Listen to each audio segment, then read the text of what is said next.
ఓం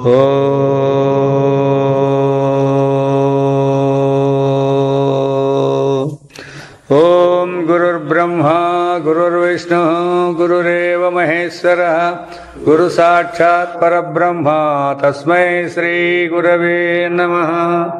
పరమాత్మకులారా, గాఢ నిద్ర ఉన్నప్పుడు ప్రపంచం లేదు. విచారం చేసుకోలేదు. దీన్ని బయట పోయి చెప్తే ఎవరు ఏంటి ఇట్లా గాఢ నిద్ర ఉన్నప్పుడు ప్రపంచం లేదంటే నీకు లేకపోతాయా మాకెందుకు ఉండదు అని అంటారు వాళ్ళు. మేల్కొన్న వాళ్ళకే ఉంటుంది. ఆ మేల్కొన్న వాళ్ళు ఎవరి ద్వారా ఉంటారో తెలుసుకోవాలి. అదే దాన్ని చెప్తాండి. అది ఇప్పుడు మేలుకున్న వాళ్ళందరూ కూడా మెలకు కట్టుబడి ఉంటారు. వాళ్ళే స్వతంత్రంగా లేరు. మెలకు పోయిందంటే ఈ మేలుకున్న వాళ్ళందరూ ఏడ అడ్రస్ లేదు వీళ్ళకి. నేను మేలుకున్నప్పుడు వీళ్ళందరూ కనపడినారప్ప, ప్రపంచం అంతా కనపడింది. నేను నిద్రపోతే నా మెలకు పోతే మీరందరూ ఏడుంటారు? వాళ్ళ ఇండ్లు అనేది ఉంటే కదా. మెలకువలో తోచిన వాళ్ళందరూ మెలకు కట్టుబడి ఉంటారు. కాబట్టి మెలకు అనేది పోతానే వాళ్ళు పోతారు. స్వప్నం వస్తానే స్వప్నంలో వాళ్ళందరూ వస్తారు. స్వప్నం పోతానే వాళ్ళందరూ పోతా ఉంటారు. అయితే వీళ్ళందరూ స్వతంత్రంగా ఉండాలని మనం అంటాం. ఏదై స్వప్నంలో ఉండేవాళ్ళు మెలకులో ఉండేవాళ్ళు మనం అంటామే కానీ మన స్వరూపం యొక్క విలువ తెలిస్తే అందరూ అనే పదం లేదు. అందుకే సర్వమితి వాసుదేవ సర్వమితి అని అంటారు చూడండి. భగవద్గీతలో వస్తుంది కదా, వాసుదేవ సర్వమితి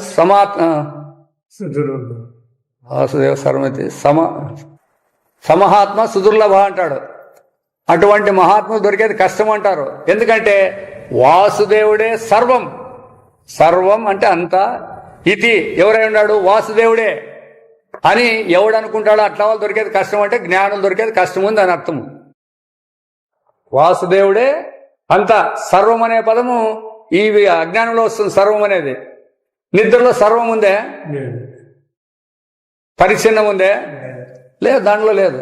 అట్లా కాబట్టి సర్వమితి ఇదంతా, ఈ సర్వం అని మీరు ఏది అంటున్నారో అదంతా కూడా వాసుదేవ అంటే అంతటా పరమాత్మ వసిస్తున్నాడు, నివసిస్తున్నాడు, అతడే వ్యాపకమై ఉన్నాడు.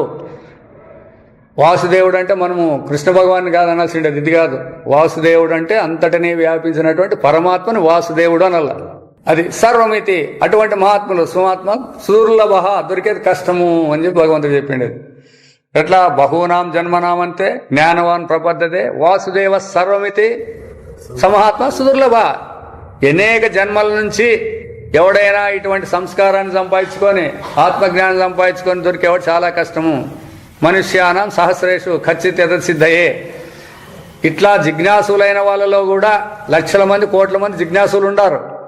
ఆ జిజ్ఞాసుల్లో కూడా జ్ఞానయ్యవాడు ఒకడు అని చెప్పిండేది. వీళ్ళందరూ అవుతారని కాదు చెప్పిండేది. ఎందుకంటే ఈ తత్వాన్ని ఇట్లా విచారం చేసుకుంటే అవుతుంది. మనం ఏమంటాం? అందరూ ఉండారంటారు. కరెక్టే, అందరూ.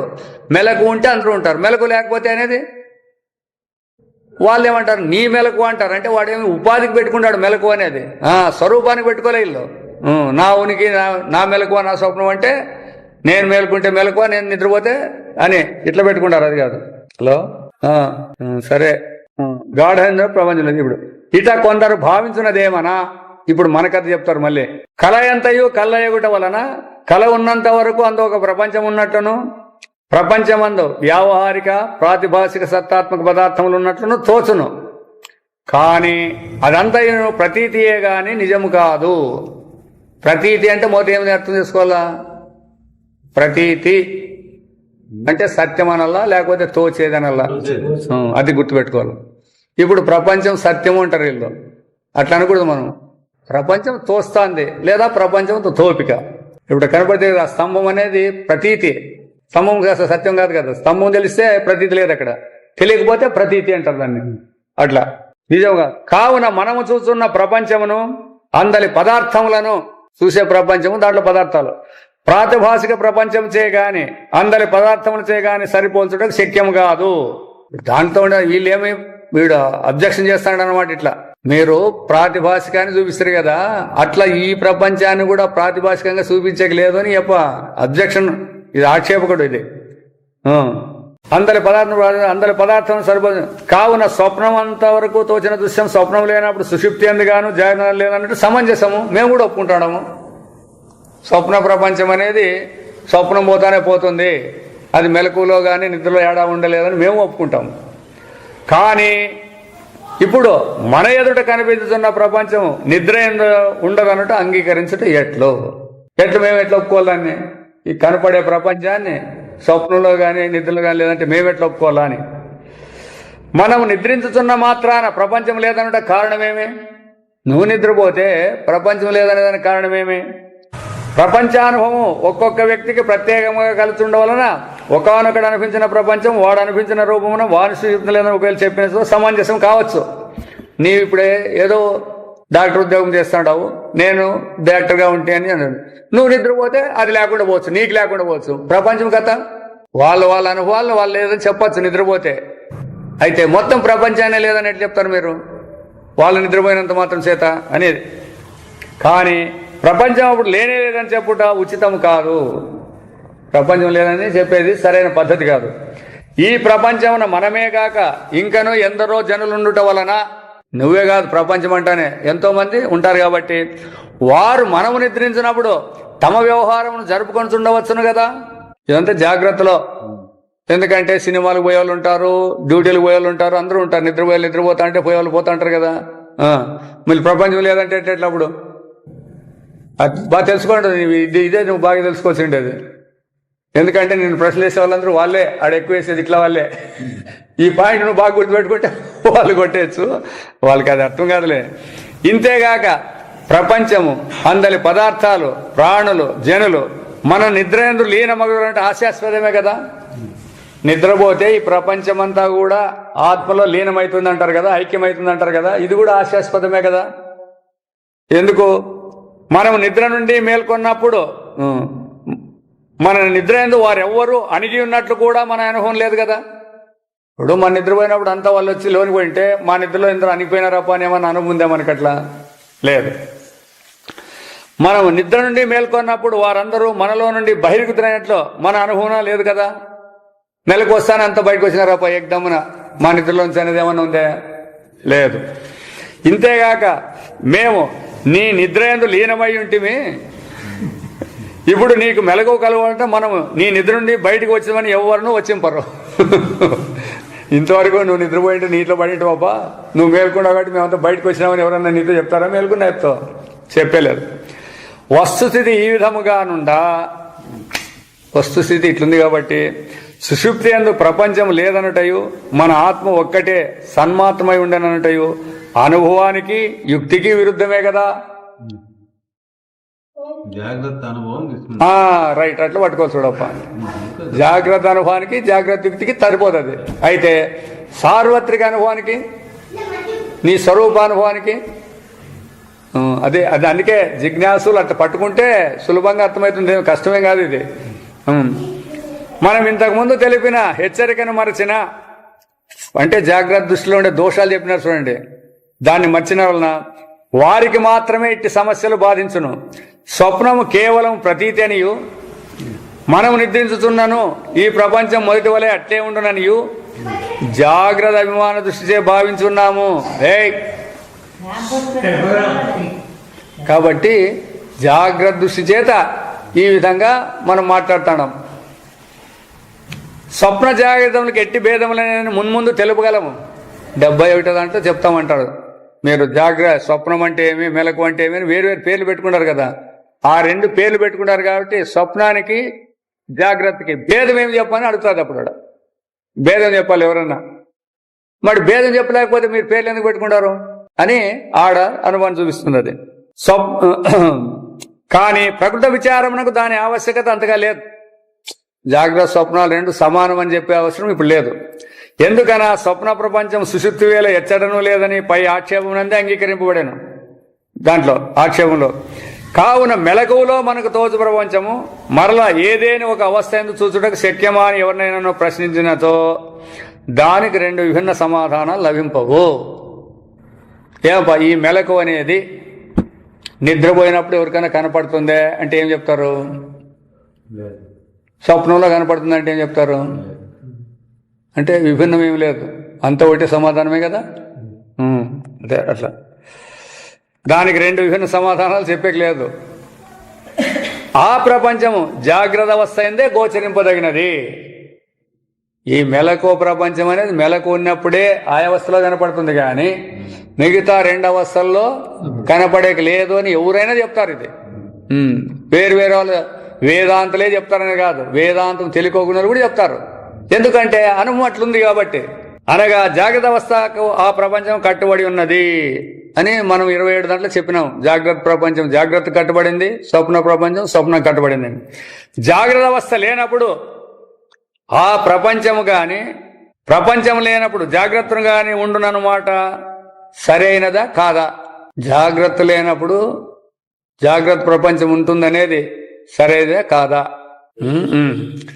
అందుకే జాగ్రత్త అవస్థ లేనప్పుడు ఆ ప్రపంచం కానీ ప్రపంచం లేనప్పుడు జాగ్రత్త కానీ ఉండునన్నమాట అర్థరహితమే కదా, సరైనది కాదు కదా. ఉంటుంది అంటే మరి ఇట గమనింపదగిన ఏమనగా జాగ్రత్త అవస్థ జాగ్రత్త ప్రపంచము ఈ రెండింటి ఎందలి ప్రపంచమును ఆవలకు నిషేధింపజాలము. జాగ్రత్తని జాగ్రత్త ప్రపంచాన్ని వేరు చూపించేకి మీకు ఎవరికైనా సాధ్యమవుతుంది అని. జాగ్రత్తని విడిచిపెట్టి జాగ్రత్త ప్రపంచం ఉందని కానీ ప్రపంచం ఉంటుంది జాగ్రత్త లేదని కానీ మీరు ఎవరైనా తీసేసే సాధ్యమా? మరి కాబట్టి అంటే విడిదీసే సాధ్యం కాదు అని. అవునా? విడిదీసే సాధ్యం కాదని చెప్పినారు కదా, రైట్. కానీ మన అవస్థ మాత్రము మారుతూనే ఉండను. అంటే ఏమి? జాగ్రత్త పోతుంది, స్వప్నం వస్తుంది, స్వప్నం పోతుంది, నిద్ర వస్తుంటుంది, ఇవి మారుతుంటాయి. అయితే జాగ్రత్తని జాగ్రత్త ప్రపంచాన్ని కానీ స్వప్నాన్ని కానీ స్వప్న ప్రపంచాన్ని వేరు చేయలేము. అర్థమయ్యే కదా అది. ఇప్పుడు జాగ్రత్త అవస్థ జాగ్రత్త ప్రపంచము ఈ రెండు వేరు చేసే సాధ్యమా? అయ్యలేదు. స్వప్న ప్రపంచము స్వప్నావస్థ వేరు చేసేకి రెండింటికి అయ్యలేదు. అయితే మొత్తం జాగ్రత్త అవస్థ అంతా మారిపోతుందా లేదా? స్వప్నావస్థ కూడా మారిపోతుంది కదా, నిద్రావస్థ కూడా మారిపోతుంది. కాబట్టి అవస్థలు మారుతాయి. అవస్థలలో ఉండే ప్రపంచం కానీ ఆ అవస్థ కానీ వేరే దానికి ఉండదు అనేది నీకు జ్ఞానం కలుగుతుంది. ఎందుకంటే మేము నిద్రపోతే కూడా అది ఉంటుందంటే వేరు చేసి చెప్పినట్లయితుంది. మీరు దాన్ని విడిదీసే సాధ్యం కాదని మొదట మీకు చెప్పిండు అలా అది అంటారు. చూడండి దానికే మీరు అందుకే ఆ విషయము మొదటి జిజ్ఞాసులకి ఇది బోధపడాలి. ఇట్లా జాగ్రత్తని జాగ్రత్త ప్రపంచాన్ని విడిదీసే సాధ్యం కాదన్నప్పుడు నేను నిద్రపోతే కూడా జాగ్రత్త ప్రపంచం అట్లే ఉండి మాట్లాడతా చూడు, వాడిని కొట్టేక మూతి ముందు కొట్టేకి ఈ మాట వచ్చిండేది. ఇది కుదరదు. అది దానికోసం ఇది ఉండేది. ఇప్పుడు మేల్కొన్న మేము ప్రతిదినము నిద్ర పొందుతూనే ఉన్నాము. నిద్ర ఆవరించి మెలకువ తొలగిన ఎడల దానితో పాటు ప్రపంచం కూడా తొలగిపోవును.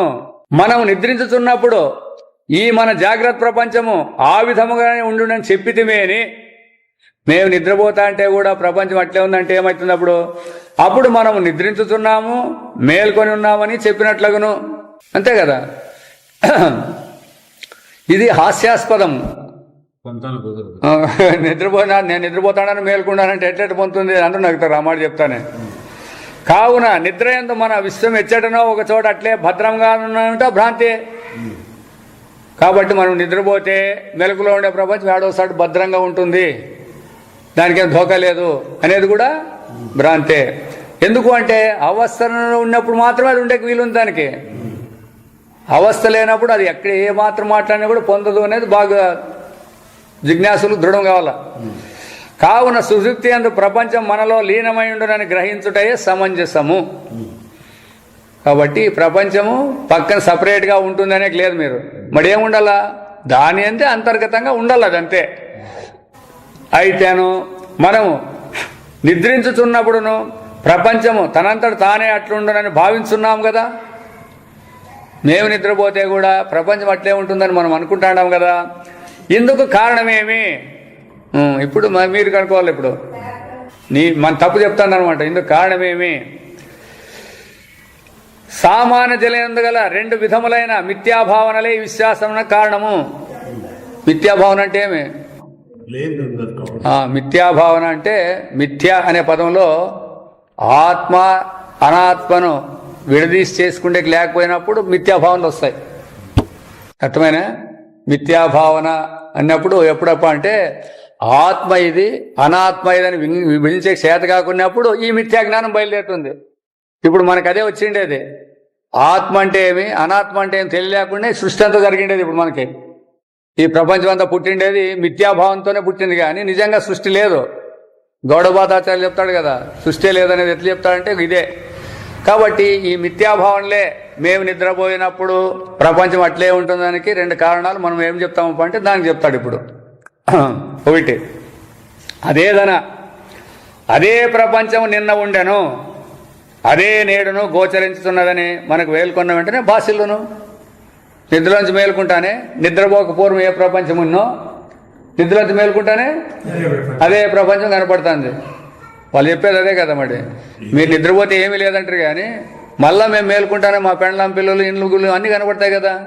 నిన్నెవరెవరు ఉండరో, నిద్రపోయక ముందు ఎవరో, నిన్ను కూడా వద్దులే, నిన్ను నిద్రపోయక ముందు ఎవరెవరు ఉండరో వాళ్ళే మళ్ళీ నిద్రపోయే కనపడతారు. ఒకటి, ఇది ఒక మిథ్యాభావన. మనము నిద్రింపకున్నచో, నిద్రపోతే ప్రపంచం లేదంటారు. మేము నిద్రపోకుండా ఇట్లే ఉంటాం పెన్నాలన్నా, కానీ ప్రపంచం లేకుండా పోతుందే. ఈ ప్రపంచం లేకపోయేది కదా అనుభవం, మరి ఒక మిథ్యాభావన. ఈ రెండు కూడా విచారము లేనందువలన కలిగిండే భావనలు. ఈ రెండు కూడా అదే ప్రపంచమే అన్న సరైన భావన ఏనని ముందు భావించదాము. చూడండి, అంతా వేదాంతలేమో ఊరిని కొట్టేసుకున్నారు. మీరు అనుకున్నట్లే అదే ప్రపంచం ఈ పొద్దు అనుకుందామనండి, అటు కూడా ఒప్పుకుందాం. మనం మేల్కొని ఉంటమే ఈ ప్రపంచం ఈ విధంగానే తోచుండని సరే అని అంగీకరించాం. నిన్నటిది పొద్దు కనపడిందని ఒప్పుకుందాము, లేదా మేల్కొని అట్లే ఉంటే ప్రపంచం ఎప్పుడు ఉంటుందనేది కూడా ఒప్పుకుందాము. కానీ ఇంత మాత్రాన జాగ్రత్త ప్రపంచము నిద్రయందు ఉన్నదని సిద్ధించునా? మేల్కొని ఉంటే ఇట్లే ఉంటుంది అన్నారు, నిద్రపోతే లేదనే దీంట్లో మీకు ఏమైనా తెలిసిందే? ఇప్పుడు మేల్కుంటే ప్రపంచం ఇట్లే ఉంటుంది అన్నారు, నిద్రపోతే ఇది ఉండదు అనేది ఏమన్నా మీకు దీంట్లో అనుభవం వచ్చిందే అని? నిన్నటిదే ఈ పొద్దు అని చెప్తాడు. చూడండి, నిన్నటిదే నిద్రపోక ముందే అనేది మెలకులోనే కదా మీరు చెప్పిండేది. మళ్ళీ ఇప్పుడు చెప్తాండేది అదే మెలకులోనే కదా. మరి దీంతో నుంచి నిద్రలో ఉండేదానికి ఏం తెలిసినట్లయింది మీకు? నిద్రానుభవం ఏమైనా వచ్చిందా దీంట్లో మీరు చెప్పే దాంట్లో? అందుకే గుంతకాళ్ళు మద్రాసు రైలు చెప్పింది నేను. కాబట్టి మెలకు అనుభవం మెలకులో అని చెప్తాడారు మళ్ళా. అట్లా ఈ రెండు కూడా మిథ్యాభావనలోనే అంగీకరించాం. కానీ ఇంత మాత్రాన జాగ్రత్త ప్రపంచం నిద్ర ఉన్నదని సిద్ధించునా? ఎందుకంటే నిద్ర అనుభవం మీ దగ్గర లేకుండా మెలకు అనుభవాలే చెప్తాడారు మీరు పగలల్లా. ఇట్లే మేలుకుంటాం అనేది మెలకు అనుభవమే. నిద్రపోకపోవడం ఉండే ప్రపంచమే మళ్ళీ ఈ పొద్దు మెలకు వచ్చినప్పుడు వచ్చిందనేది ఆ మెలకులోది ఈ మెలకులో చెప్తాడారు. నిద్రానుభవంలో ఏడుంది ఇది మీరు చెప్పిన దాంట్లో? వేదాంతం నిద్రలో లేదని చెప్పిండి, అది ఆ అనుభవంలో లేదంటున్నారు. మీరేం చెప్తాడారు? మెలకు అనుభవం ఉంది కదా అని పగలల్లా అడుగుతాడారు. అంత మాత్రం చేత మీకేం తెలిసిందని? కాబట్టి ఈ ప్రపంచం మనకు ఎల్లప్పుడూ నిద్ర అదే ప్రపంచం ఇది అని స్మృతి జాగ్రత్త అవస్థకే చేరి ఉన్నది. జాగ్రత్తలో స్మృతికే మళ్ళా జాగ్రత్తకి అదే ప్రపంచం అంటున్నారు. ఈ ప్రపంచం మనకు ఎల్లప్పుడూ ఈ రీతిగానే కనిపించిన అనుభవం కూడా జాగ్రత్తకు చెందినట్టుదే. రెండు అనుభవాలు కూడా జాగ్రత్తకు సంబంధించినవే. స్మృతి అనేది కానీ లేదా ఆ అనుభవం అనేది కానీ రెండు కూడా జాగ్రత్తకు సంబంధించినవే. అనుభవం ఈ విధముగా ఉండగా ఈ జాగ్రత్త దృష్టిగా చూచి నిద్ర ఎందు ఈ విషయం ఉండడం తీర్మానం ఎంతవరకు సమంజసము? మెలకువను గురించి మాట్లాడుతూ నిద్రలో కూడా ప్రపంచం ఉందని మీరు మాట్లాడేదానికి సరిపోతుందా ఈ పాయింట్? అది కావాలా. గాఢ నిద్ర దృష్టే విచారం అని వచ్చినా ఇప్పుడు మేము మా సిద్ధాంతం మేము తెస్తాము. ఇప్పుడు మీరు ఎప్పుడు నిద్రపోతా అంటారు అనుకోండి, ప్రపంచం ఉంటుందే. ఇప్పుడు మేల్కొనేప్పుడు కూడా అది లేదంటే మీరు ఒప్పుకుంటారా? ఎప్పుడు లేదన్నారు కదా. ఇట్లే నిద్రపోతా అంటే వాడేమండి ఎప్పుడు మేల్కుంటే ఇట్లే ఉంటుందని అట్లా వాడు ఎప్పుడూ నిద్రపోతాడు. ఆ అనుభవాన్ని తీసుకొచ్చి ఈడు చెప్పు, కానీ ఈ అనుభవాన్ని తీసుకొని పోయి ఆడికి చెప్తే పొందుతాయా? అది చెప్పేదనమాట. గాఢ నిద్ర దృష్టే విధానం వచ్చిన నిద్ర యందు ఏ ప్రపంచం కూడా కనిపింపదు, అది అనుభవమే. మనం నిద్రించుతూనే ఉంటేనే అది కనిపించుతూనే ఉండలేదు. కావున మెలకువయందు నా ప్రపంచం గోచరింపనేరదని ఎవరేని బాధించినా, వాడు ఎట్లయితే ఉందని వాదించినారో వీళ్ళు లేదని వాదిస్తారు అంతే. మెలకువలో ఉన్నాడు, నేను నిద్రపోతే ప్రపంచం ఉందని వాళ్ళు, లేదప్ప మేము నిద్రపోయినప్పుడు ప్రపంచం లేదు కాబట్టి మెలకులో కూడా అది లేదు అని మేము అంటాము అని వీళ్ళు అంటున్నారు. వాదన వీళ్ళది వాళ్ళను. అంత మాత్రాన అది సర్వసమ్మతమగునా? పక్కన వాళ్ళు నవ్వుతారు, ఏం రైలు ఇద్దరు ఇట్లు కొట్లాడుకుంటుండారు అని. సర్వసమ్మతం అంటే అందరికీ ఒప్పాలది. నీ అభిమానంతో నువ్వు చెప్పేది కాదు, ఆయన అనుభవంతో ఆయన చెప్పేది కాదు, మన ఇద్దరిది వాళ్ళు విని అప్పుడు చెప్తారు వాళ్ళు. ఇద్దరు ఎందుకు కొట్లాడతారా, ఇద్దరిది తప్పే అని చెప్తారనమాట. సమ్మతమైన కాదు. కాబట్టి గాఢ నిద్రా దృష్టిచే చూసి చేసిన తీర్మానము జాగ్రత్త అవస్థకు అన్వయం కానట్లా, జాగ్రత్త దృష్టి చేసుకున్న తీర్పు గాఢ నిద్రకు అన్వయింపదు. అందుకే ఏ అవస్థను ఆ అవస్థలో చూసి ఆ అవస్థకే తగిలేయాలి కానీ ఆ అవస్థలో నిర్ణయాలు ఆ అనుభవాలు ఈ అవస్థలోకి తీసుకురాకూడదు. ఈ అవస్థలోటివి ఆడికి తెలిపో, అందుకే అన్వయం కాదు. ఎందుకంటే అవి వేరు అవి. దీని ఆధారంతో అది వచ్చింటే ఒప్పుకుంటా అంటారు. దానికి అదే స్వతంత్రము, దీనికి ఇదే స్వతంత్రము. జాగ్రత్త అవస్థ ఎందు ప్రపంచం కనిపించుతున్నది, నిద్ర ఎందుకు కనిపింపదు. ఈ రెండు అనుభవాలే. జాగ్రత్తలో ప్రపంచం కనపడుతుంది, నిద్రలో కనపడలేదు. నీకే కదా రెండు అనుభవాలు ఉండేది. మళ్ళీ దీంట్లో మళ్ళీ అది ఉంటుందని ఎందుకంటావు? అనుభవాలను ఇచ్చిపెట్టి భావాలను తెచ్చుకుంటాడు ఊని. ఈ రెండింటిలో ఒకటి ఎక్కువని మరి ఒకటి తక్కువని చెప్పజాలము. అందుకే అవస్థలను అనుభవించినప్పుడు ఆ సాక్షి అనుభవాన్ని తీసుకుంటే స్వప్నము జాగ్రత్తకి విలువలు రావు. ఎందుకంటే స్వప్నము వచ్చిపోతుంది, జాగ్రత్త వచ్చిపోతుంది. ఆ రెండింటిని చూసిపోయేటువంటి నువ్వేం వచ్చిపోవడం లేదు, ఆ రెండింటి అంటూ కూడా నీకు లేదు. కాన మనం ఈ రెండు అనుభవాలకు సమాన మూల్యతను సగి, అంటే సమాన విలువజిచ్చి జాగ్రత్త ప్రపంచము సుషుప్తి అందు ఉండనే లేదని ఏ నిర్ణయం పోవలేను. ఈ విధముగానే స్వప్రపంచం గాఢ నిద్ర ఎందు లేదని సమ్మతింపవలేను. జాగ్రత్త స్వప్న సుషుప్తుల యందు ఉన్నదని అనుభవించే నిశ్చితమైన, ఈ జాగ్రత్త స్వప్నంలో ఉన్నదని అనుభవించే నిశ్చితమైన మన ఆత్మ ఎల్లప్పుడూ సద్రూపుడని గ్రహించవలేను. ఎందుకంటే జాగ్రత్తను గురించి చెప్పాలంటే తానే ఉండాల, స్వప్నాన్ని గురించి చెప్పాలంటే తానే ఉండాల. అందువలన తాను ఎప్పుడూ ఉంటాడు అనేది సన్మాత్రము, అతడే ఉండేది. అవసరం రాని పోని తాను మాత్రం ఎప్పుడూ ఉంటాడు అనేది మనం నిర్ణయించుకోవాలా. మనవలే ఎందరో ఈ ప్రపంచమును ఉన్నారని వ్యవహారము జాగ్రత్త దృష్టి సమంజసము. అందుకే వ్యవహార దృష్టి పరమార్థ దృష్టి అని చెప్పేది దీనికే. ఈ వ్యవహార దృష్టి ఇట్లా అనాల్సిందే. లేదా వీళ్ళంతా మీరు మెలకు కట్టుబడినారని చెప్తే వాళ్ళే ఒప్పుకోరు. వాళ్ళు పోయా నీ మెలకు మీదే నా మెలకు నాదే వాళ్ళే ఒప్పుకోరు దీన్ని. ఇది వేదాంతం. ఇది ఎక్కడ యథార్థాన్ని గ్రహించే విషయం ఇది. కాబట్టి తప్పునంతా తీసేసేకి వచ్చేటప్పుడు చెప్పేదనమాట. కానీ మనం ఇంతకుముందు తెలిపిన అనుభవ దృష్టితే చూసినప్పుడు, ఇప్పుడు వ్యవహార దృష్టితే చూస్తే ఇదేం సత్యమే, అందరూ మేలుకుంటారు, నేను మేలుకుండా మీరు మేలుకుంటారనే సరిపోతుంది. ఇది అనుభవ దృష్టితో చూసినప్పుడు ఏమవుతుంది? అవస్థకంతా వీళ్ళు కట్టబడినారన్నప్పుడు అవస్థాబద్ధమై వాళ్ళు ఉండారే కానీ అందరూ మేలుకుంటారు అనేది లేదాడ. ఆ అవస్థలో అంత పడింది అనేది వస్తుంది.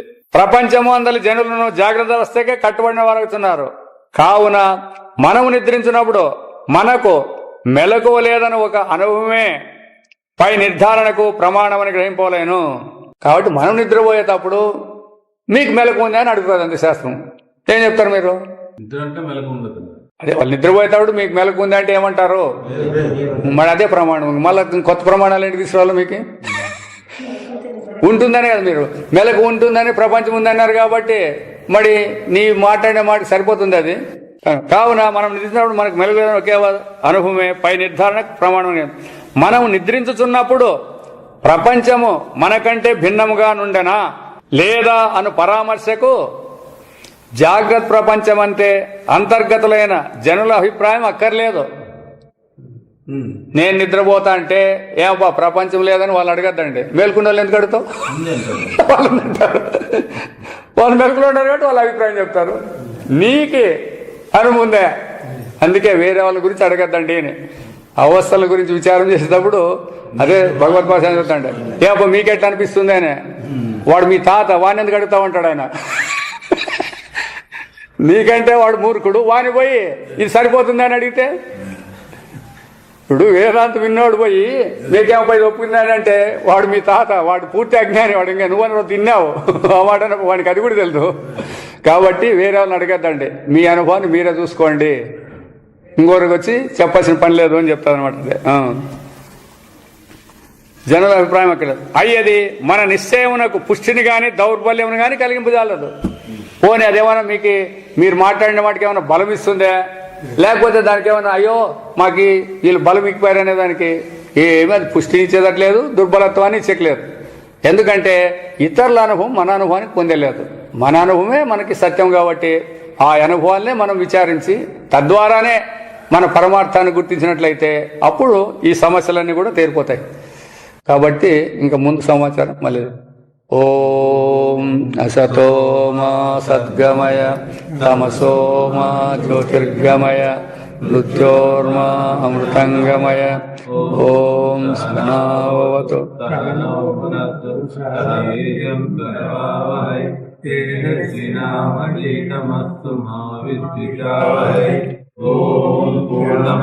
పూర్ణమిద పూర్ణాత్ పూర్ణముదచ్యతే పూర్ణస్య పూర్ణమాదాయ పూర్ణమేవావశిష్యతే. ఓం శాంతి శాంతి శాంతి. దీన్ని ఒక వారం 15 దినాలు చెప్తారు వాళ్ళ స్వాములు. ఏమంటే మనకి ఎన్నో స్పెషల్ వేసి రావు కదా.